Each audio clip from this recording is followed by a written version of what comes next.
विषय चल रहा है। हम अपने जीवन को बहुत सुंदर बनाना चाहते हैं, जीवन को ऊपर उठाना चाहते हैं, अपने जीवन से दुखों को समाप्त करके सुख को पाना चाहते हैं। जब हमें अपनी पहचान हो जाती है, हमारा अस्तित्व किस प्रकार से है, जब हमें अपनी कीमत का ज्ञान हो जाता है, हम अपने जीवन में क्या कर सकते हैं, तो एक भाव पैदा होता है, मैं स्वयं इतना कीमती हूँ, क्यों अपनी लाइफ को ऐसे ही बर्बाद कर रहा हूँ। आपके मन में भाव आता है कभी? नहीं आता? शायद सोचते ही नहीं होंगे आप लोग, फुर्सत ही नहीं मिलती होगी। रोटी पानी से, घर गृहस्थी से, बच्चों से, खेती बाड़ी से, बिजनेस से समय ही नहीं मिल पाता। जो अपने बारे में थोड़ा सा ऐसा सोचेगा वही अपनी जिंदगी को बदल पाता है। जिसके मन में ये प्रश्न नहीं उठते हैं वह कुछ नहीं कर पाता है। आचार्य श्री एक बात हमेशा कहते थे, उस बात को आपके सामने रखना चाहते हैं। हम बहुत सारी क्रियाएं करते हैं दिन भर। बहुत सारे लोग मंदिर जाते हैं, दर्शन करते हैं, पूजा करते हैं, माला फेरते हैं, पाठ कर लेते हैं, आरती कर लेते हैं। लेकिन बहुत विरले लोग होते हैं जो अपने बारे में थोड़ा सोचते हैं, विचार करते हैं, जो प्रश्न उठाते हैं। जो व्यक्ति अपने जीवन में प्रश्न नहीं उठाता, उसकी जिंदगी एक रोबोट की भांति बन जाती है, मशीन की भांति हो जाती है। रोबोट को देखा आपने? एक ऐसा मानव जो मशीन के अनुसार चलता है। विज्ञान ने बड़ी बड़ी वेस्टर्न कंट्रीज में, अन्य देशों में बहुत सारे काम जो है नौकर नहीं करते हैं, रोबोटिक मशीन करती हैं।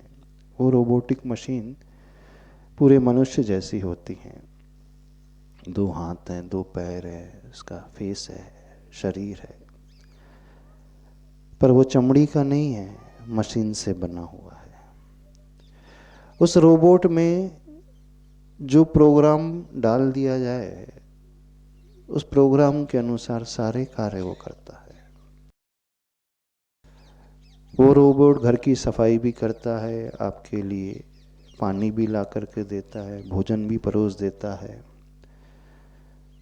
ऑफिस में बिजनेस करने के लिए जो शॉप्स होती हैं, दुकान होती हैं, वहाँ पर भी सारे कार्य कर लेता है। वो रोबोट आपका बहुत अच्छे से ध्यान रखता है। सवेरे से शाम तक वो रोबोट कार्य करता है, बस उसकी बैटरी की चार्जिंग की आवश्यकता होती है। लेकिन रोबोट के भीतर कोई संवेदना नहीं होती है, ज्ञान नहीं होता है, चेतना नहीं होती है। वो रूटीन के अनुसार सारी क्रियाएं करता रहता है। ऐसे ही आज वर्तमान में बहुत सारे मनुष्य हैं, वो सवेरे से लेकर शाम तक जीते हैं। सवेरे उठ करके आपकी दिनचर्या कैसी चलती है बताना। रोज आप वही दिनचर्या को फॉलो करते हैं। उठोगे, घर की साफ सफाई करोगे, महिला वर्ग है, फिर स्नान करोगे, शरीर की शुद्धि करोगे, रसोई में जाओगे, दूध है, चाय है, नाश्ता है, भोजन है ना। फिर भोजन बनाओगे, सबके लिए परसोगे, फिर 12 बज जाएंगे, फिर घर की सब, फिर रेस्ट कर लोगे, सो जाओगे, फिर 2 घंटे बाद उठोगे, फिर उसी में लग जाओगे, शाम का भोजन, खाना पीना खिलाना, फिर रसोई की सफाई, फिर थोड़ा सा समय निकाल लोगे, शाम को हो सकता मंदिर चले जाओगे, हाँ सवेरे भी थोड़ा सवेरे निकाल लोगे, मंदिर चले जाओगे। लेकिन सवेरे से शाम तक हमेशा एक रूटीन चलता है, वही चलता है ना, कि रोज कुछ बदलना होती है, परिवर्तन होता है, आता है परिवर्तन कुछ नहीं। आपकी डेली की रूटीन जो है बिल्कुल ऐसी ही है। जो महिला वर्ग है, हाउस वाइफ होती हैं, घर में रहती हैं, उनका रूटीन ऐसे ही बन जाता है। जेंट्स पुरुष वर्ग होते हैं जो ऑफिस में जॉब करते हैं, सवेरे से 8 बजे निकल जाएंगे, शाम को 6 बजे 7 बजे लौट करके आएंगे, उनका भी रूटीन फिक्स हो गया है। जो बिजनेस क्लास वाले हैं उनका रूटीन फिक्स हो गया है। सोमवार से लेकर शनिवार तक, रविवार तक एक रूटीन, 1 तारीख से लेकर 30 तारीख तक महीने का रूटीन, 1 जनवरी से लेकर 31 दिसंबर तक 1 वर्ष का रूटीन, ये चलता है। ऐसे जीते जीते दिन नहीं, महीने नहीं, न जाने कितने वर्ष निकल जाते हैं। कितने साल निकल गए आपकी जिंदगी के, बताइए। बहुत साल निकल गए। इतने वर्षों में किसी के 30, किसी के 40, 50, 60, जितने भी निकल गए होंगे, इतने वर्षों में आपने जिंदगी में ऐसा कौन सा कार्य किया जो आपके रूटीन से हट करके है? कुछ याद है आपको? भोजन बनाने से लेकर, भोजन खाने से, खिलाने से लेकर, पैसा कमाने से लेकर, शरीर को सजाने संवारने से लेकर, जो कार्य आप डेली करते थे वही करते हुए आ रहे हैं। ऐसा कौन सा कार्य है जो आपके रूटीन से हट करके हुआ हो? याद है आपके लिए? किसको याद है? जिस पर आपको बड़ा स्वाभिमान हो, गर्व हो, वो आपको एक सेटिस्फेक्शन देता हो, संतुष्टि देता हो, आपको लगता है कि वो हमारी जिंदगी का एक अचीवमेंट है, एक बहुत बड़ी उपलब्धि है। कुछ हुआ है? कितनों की लाइफ में हुआ है? थोड़ा हाथ खड़े करें। महिला वर्ग कितनी उम्र वाली हैं? 50+ वाली ज्यादा है, 50 से ज्यादा है। तो जिंदगी के 50 वर्ष तो निकल गए, 60 निकल गए। इन 50-60 वर्षों में अथवा 30-40 सालों में आपने हट करके क्या कार्य किया है? अपने रूटीन से अलग हट करके क्या कार्य किया, बताओ। शायद यही प्रश्न आप हमसे भी कर सकते हैं। महाराज जी, हमारा रूटीन घर का है, आप मुनि महाराज हो, साधु हो, आपका भी एक रूटीन है।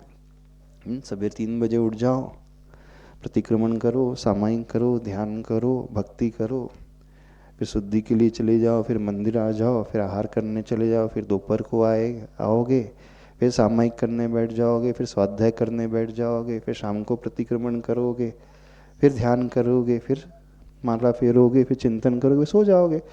तो जैसे हम एक रूटीन के अनुसार जी रहे हैं, आप भी रूटीन के अनुसार जी रहे हैं। प्रश्न तो आप भी कर सकते हैं, कर सकते हो कि नहीं? नहीं कर सकते, करो, उसमें क्या बात है।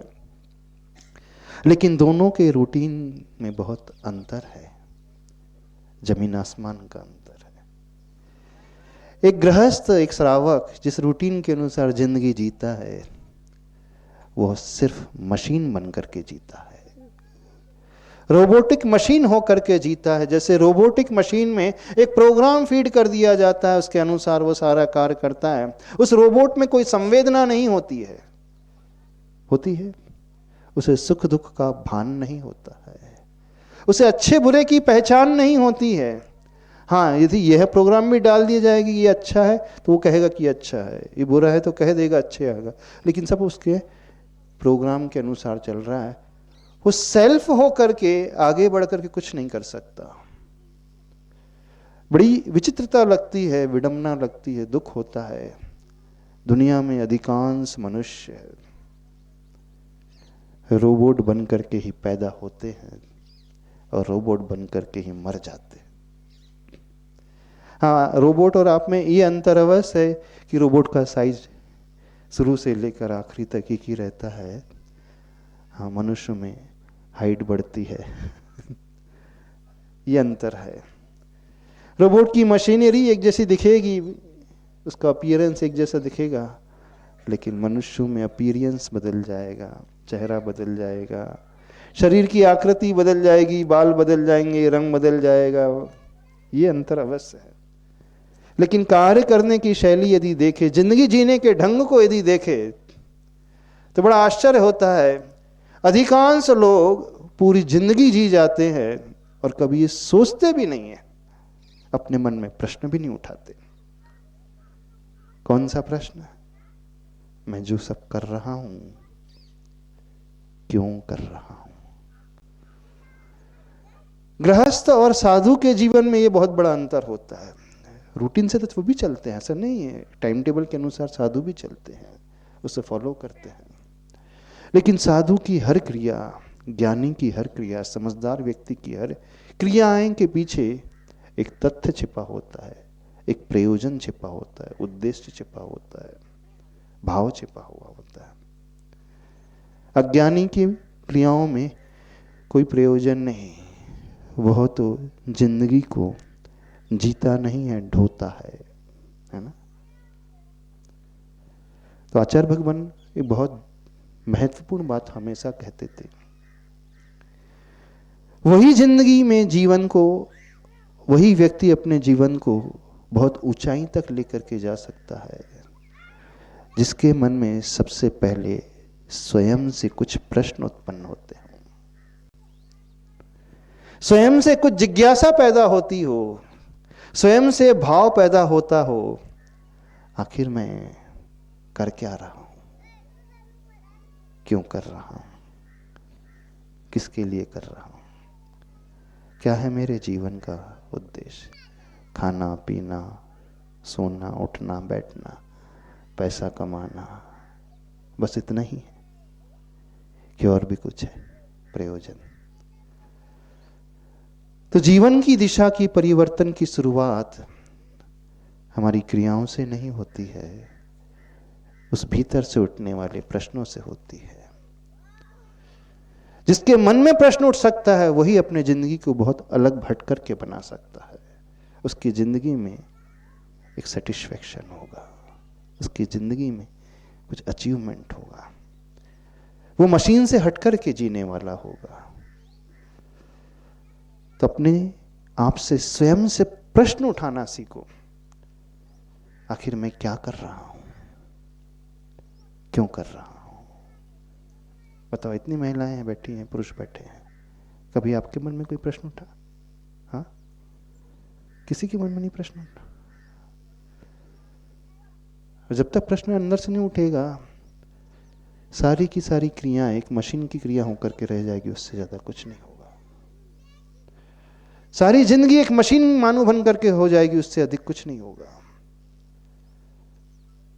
दुनिया में सभी लोग सब कुछ करते हैं, खाते पीते हैं, घूमते फिरते हैं, कमाते हैं, सब कुछ करते हैं, लेकिन वे मशीन बन करके जीते हैं। जिंदगी में आनंद मशीन से नहीं होता है, उस प्रश्न से उठता है। प्रश्न उठाना सीखो, पूछना सीखो, अंदर से प्रश्न उठे है, आखिर मैं कर क्या रहा हूं? ये जैसे ही प्रश्न उठ जाएगा, फिर आपकी सारी क्रियाएं एक अलग ही सोच को लेकर के होगी, एक अलग ही विचारधारा को लेकर के होगी। आप भी करोगे वही, आप भी रहोगे घर में ही। हम नहीं कह रहे कि आप घर बार छोड़ दोगे, परिवार के साथ, बच्चों के साथ रहोगे, व्यापार करोगे, सब कुछ करोगे, लेकिन हर क्रिया के पूर्व आपको पता रहेगा कि मैं क्या कर रहा हूं और क्यों कर रहा हूं। आप लोग जो कर रहे हो ना, सिर्फ देखा देखी सारी दुनिया करती इसलिए कर रहे हो, है ना, कि सोच करके करते हो। चलो आपसे प्रश्न पूछ लेते हैं। सबने घर बसाया है ना, शादी की, बच्चे पैदा किए, घर क्यों बसाया? घर बसाने का निषेध नहीं कर रहे। क्या आपके मन में प्रश्न उठा? आप कहोगी अभी तो समाज का नियम है, सब करते हैं इसलिए हम कर रहे हैं। क्यों पंकज जी, यही ना, बड़ों ने किया है इसलिए हमने कर लिया, माँ बाप ने कहा है इसलिए हमने कर लिया, यही है। ये उत्तर अज्ञानी व्यक्ति देता है जो कभी सोचता नहीं है। आपने सबने सब कुछ किया है, सबकी फैमिली है, सबके घर में बच्चे हैं, परिवार है, सब कुछ है, मना नहीं कर रहे उसके लिए। लेकिन आपने जो कदम उठाया है, सिर्फ ये पूछना चाहते हैं, ये जानना चाहते हैं क्यों उठाया? बता सकते हो? कौन बताएगा?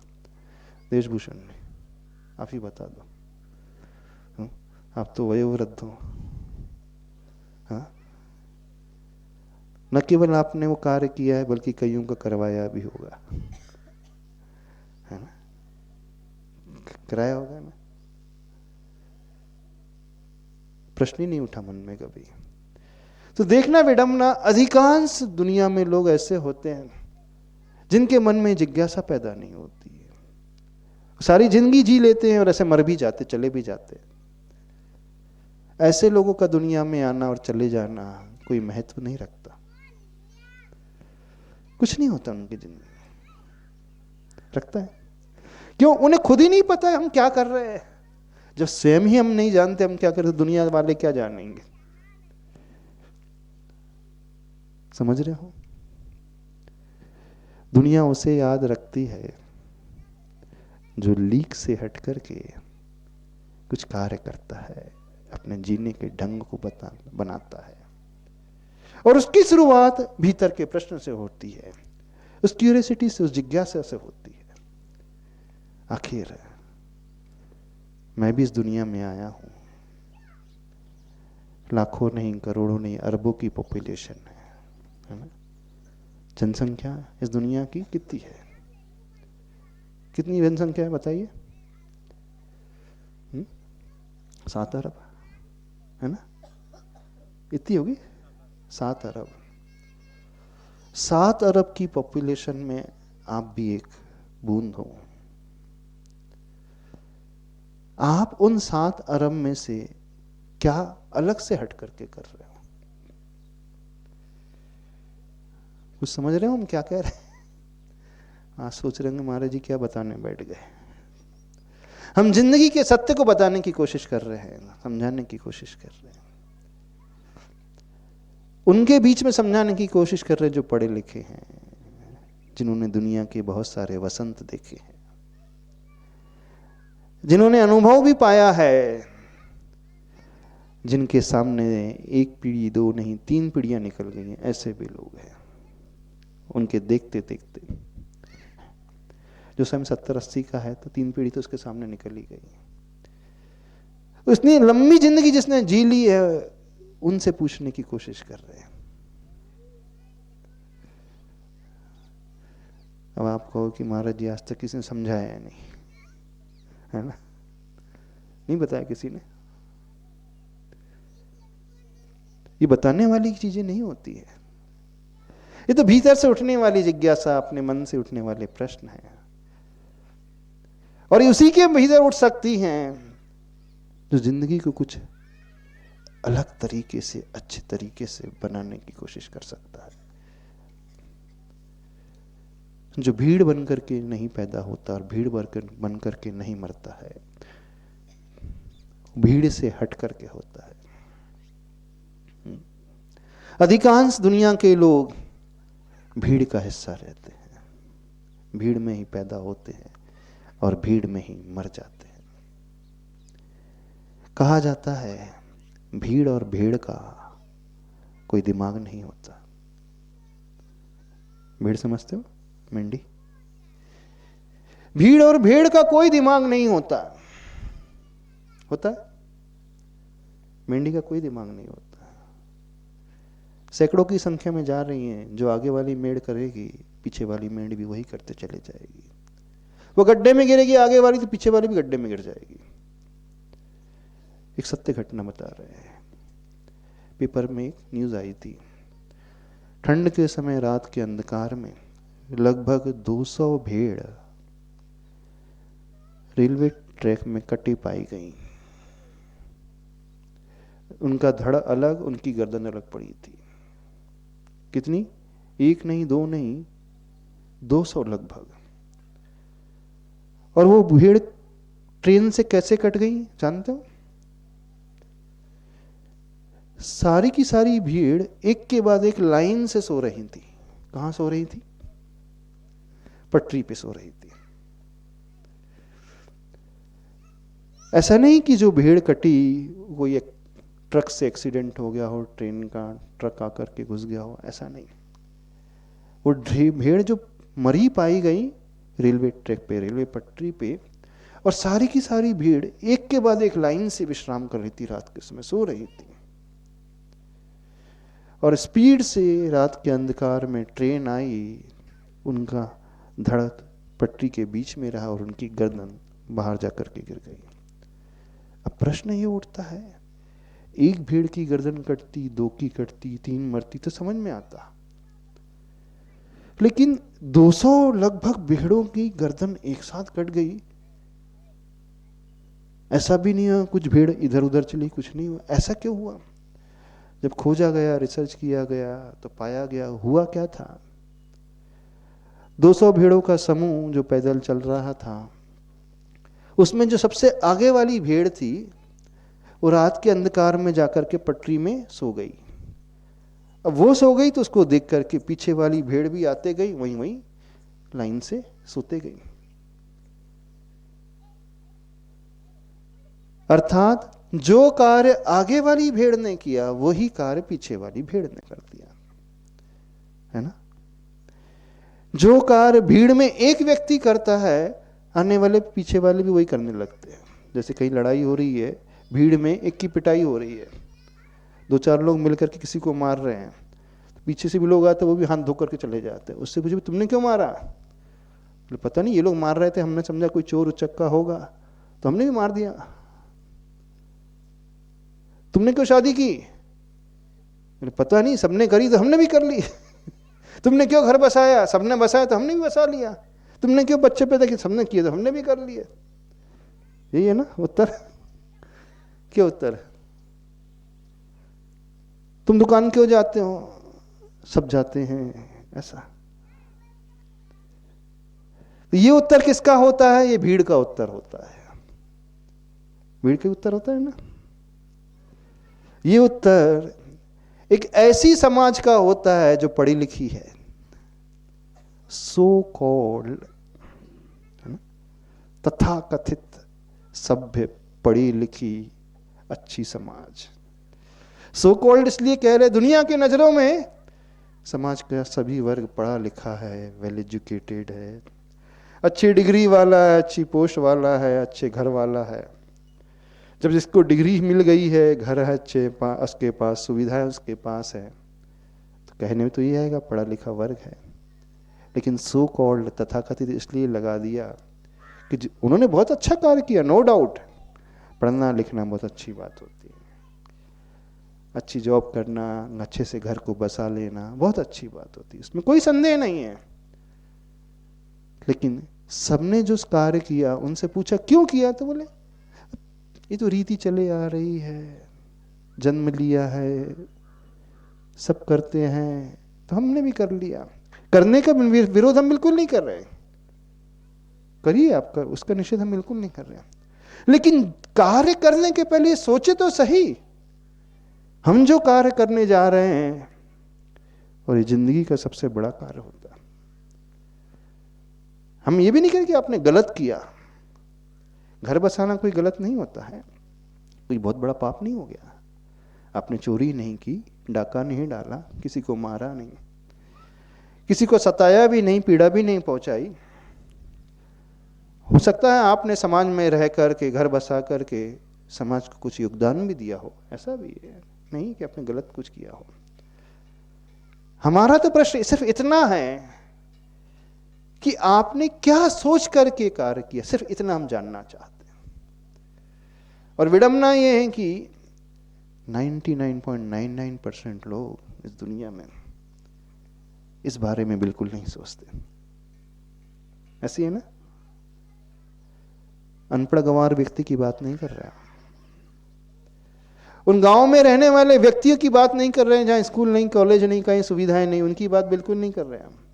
हम उनकी बात कर रहे हैं जो मेट्रो सिटीज में रहते हैं, अच्छे बड़े बड़े शहरों में रहते हैं, जिनके अच्छे घर हैं, अच्छी डिग्री है, सब कुछ अच्छा है उनके पास, जो दुनिया की नजरों में बहुत अच्छे पद पर है, और हो सकता है दुनिया वालों की नजरों में वो एक आदर्श के रूप में, आइडियल के रूप में भी हो। एक संस्मरण सुनाते हैं, बड़ा गजब का है, मुझे बहुत अच्छा लगता है।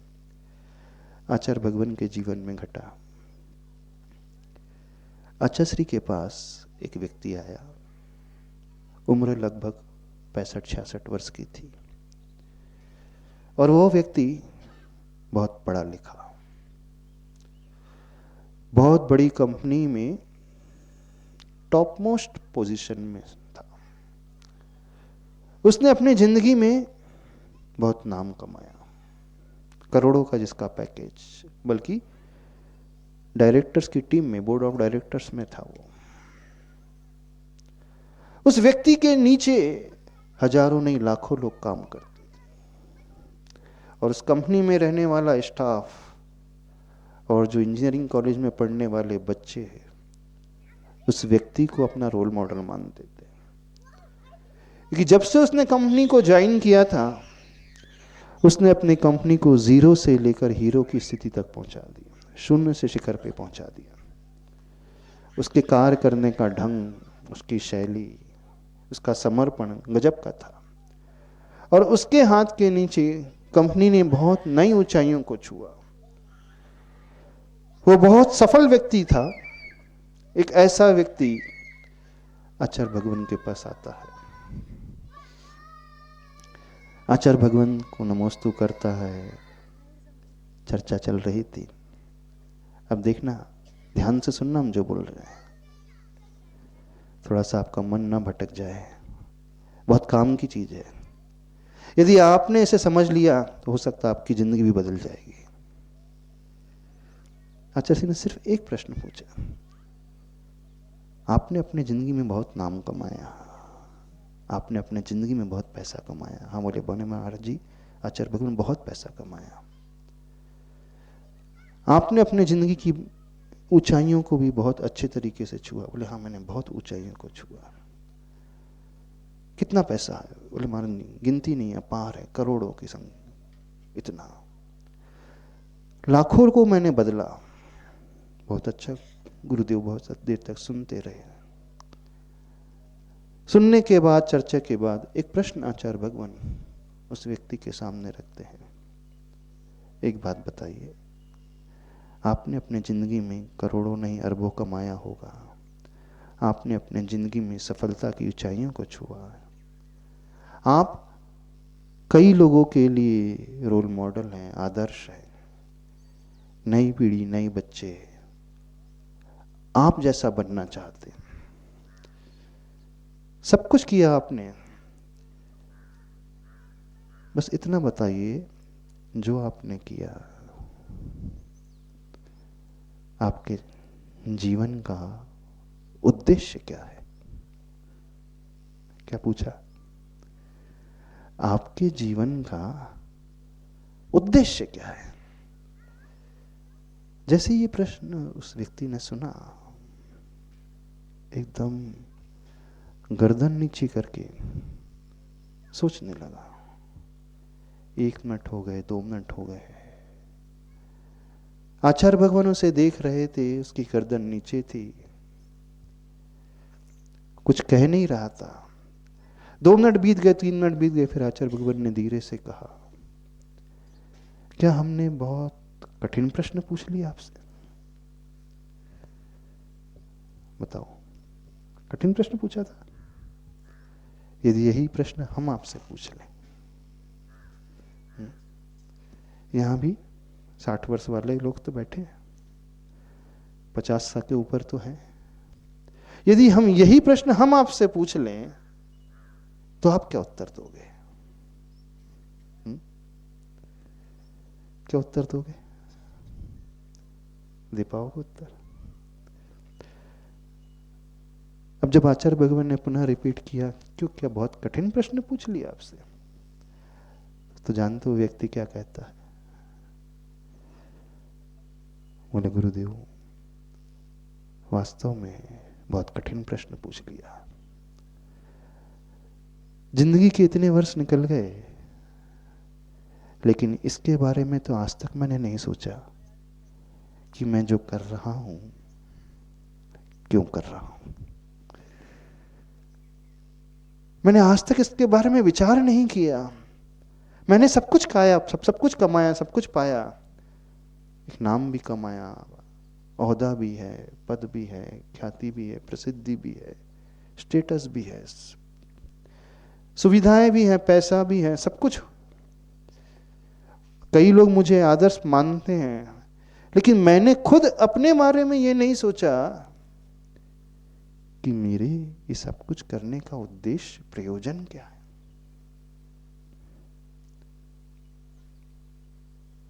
आप बताइए, कहीं ऐसा तो आप लोगों के साथ नहीं? शायद सबके साथ होगा, होगा ना? क्योंकि आप सब भीड़ बनकर के जी रहे हो।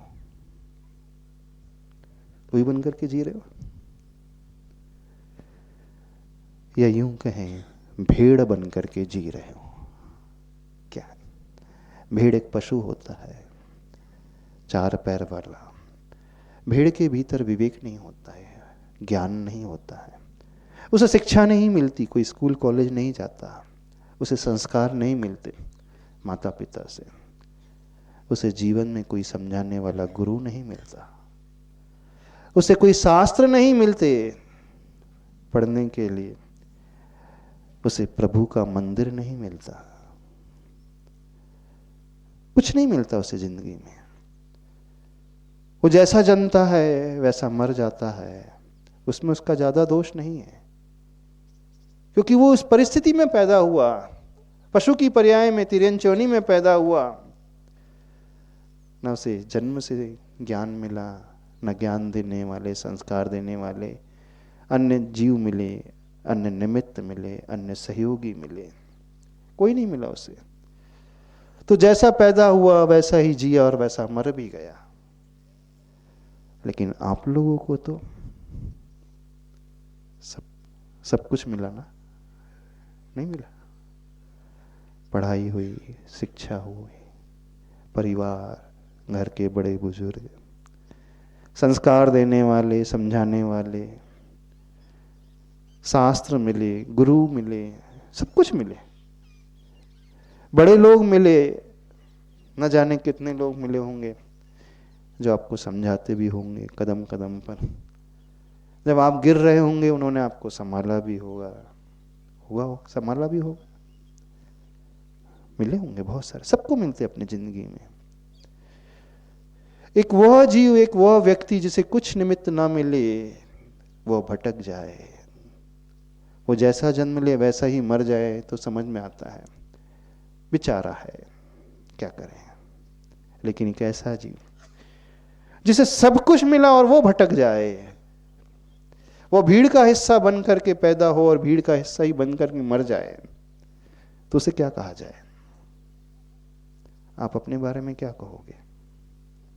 बोलिए।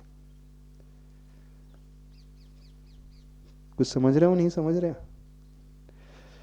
अब वह व्यक्ति कोई उत्तर नहीं दे पाया, बस गर्दन नीचे करके यही कहता रहा।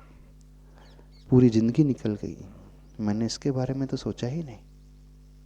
आखिर जो मैं कर रहा हूं, मेरे करने का उद्देश्य है क्या? बस यहीं से अब उसका जीवन एक नए टर्निंग पॉइंट में आ गया। अब उसे जिंदगी की एक नई दिशा मिल गई, एक सोच मिल गई, एक नया प्रयोजन मिल गया, एक उद्देश्य मिल गया, एक प्रश्न। तो देखना, जिनका भी जीवन बदलता है, ड्रास्टिक चेंज आता है, तो एक ऐसे प्रश्न से आता है जिससे उसकी सोच बदलती है, और उस सोच के आधार पर वो भीड़ का हिस्सा नहीं रहता है, भीड़ से ऊपर उठ जाता है। ऐसा नहीं कि दूसरी दुनिया में पहुंच जाएगा, वह रहेगा इसी दुनिया में, उन्हीं लोगों के साथ रहेगा, सब कुछ करेगा, लेकिन सब कुछ करने का उसका ढंग अलग ही प्रकार का होगा। हो सकता बहुत कठिन लग रहा हो, हमारी बात कठिन लग रही, हमने बहुत कठिन बात रख दी आपके सामने। यह प्रश्न उठाने के लिए आपको कितनी डिग्री की आवश्यकता है? बहुत पढ़े लिखे होना चाहिए, ऐसा इंजीनियर, डॉक्टर्स, वकील ऐसे होना चाहिए? इतनी डिग्री कि 10वीं पास भी चल जाएगा व्यक्ति, कि 4वीं पास भी चल जाएगा? बोलो देशभूषण। हाँ, कितना पढ़ा लिखा चाहिए? करोड़पति होना चाहिए ऐसा? बड़े शहर में रहने वाला होना चाहिए ऐसा, जिसके पास बहुत बड़ा घर है, कार है, सुविधा है, ऐसा व्यक्ति तो कौन? एक ऐसा मनुष्य जिसके भीतर थोड़ा सा ज्ञान है, थोड़ी सी समझ है, उसके लिए पर्याप्त होता है। और आप में से शायद किसी ने कुछ सोचा नहीं कभी इस बारे में? सोचा कि नहीं सोचा? कितने वर्ष बाकी है अभी जिंदगी के? जो निकल गए वो तो चला गया, वो तो लौट करके आ नहीं सकता, हम उसे खींच करके भी लेकर के नहीं आ सकते। जो पास्ट था वो चला गया, पास्ट कभी प्रेजेंट नहीं बन सकता। हाँ, फ्यूचर अवश्य प्रेजेंट बन सकता, बनता है। तो जो पास्ट था, अतीत का विषय था, भूतकाल का विषय था, वो हमारे हाथ में नहीं है। बस हमारे हाथ में इतना है, जो हमसे निकल गया है उसके बारे में सोचकर हम शिक्षा अवश्य ले सकते हैं, है ना? ये तो अपने हाथ में। जो गलती हमने कर दी है उससे हम सीख अवश्य ले सकते हैं, और उस शिक्षा को, उस सीख को लेकर के आने वाले भविष्य को बहुत अच्छा अवश्य बना सकते हैं। बना सकते हैं कि नहीं बना सकते? लेकिन आने वाला भविष्य बनेगा तब अच्छा जब व्यक्ति यह सोचना शुरू करेगा।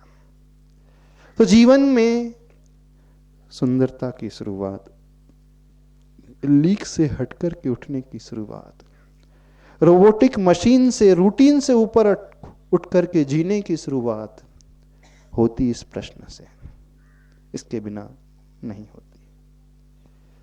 चाहे हम आज उठाएं इस प्रश्न को, चाहे 40 साल बाद उठाएं, चाहे इस भव में उठाएं अथवा 40 भव के बाद उठाएं, जीवन में सही विकास इस प्रश्न के बाद ही होता है, उसके बिना नहीं होता।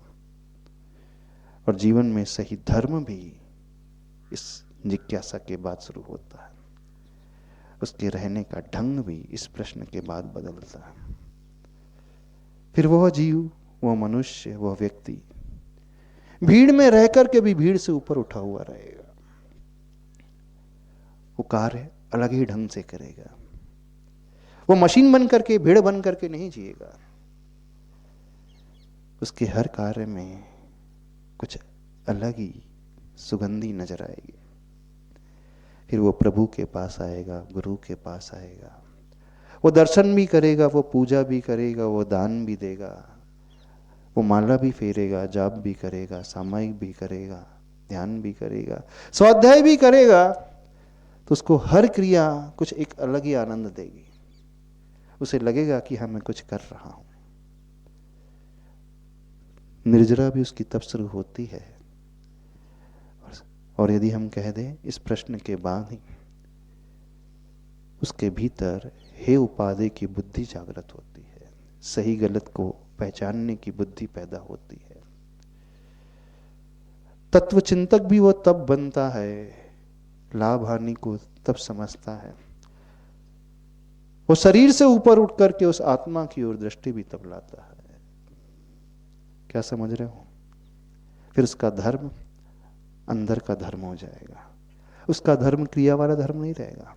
अभी तो अधिकांश लोगों का धर्म सिर्फ क्रियाकांड वाला रहता है, दर्शन, पूजन, जाप, माला, स्वाध्याय, दान, देखा देखी हो रहा है, हो रहा है। क्रिया बहुत अच्छी हो रही, नो डाउट, उसमें कोई संदेह नहीं है, अच्छा कार्य कर रहे हैं आप, कोई संदेह नहीं है।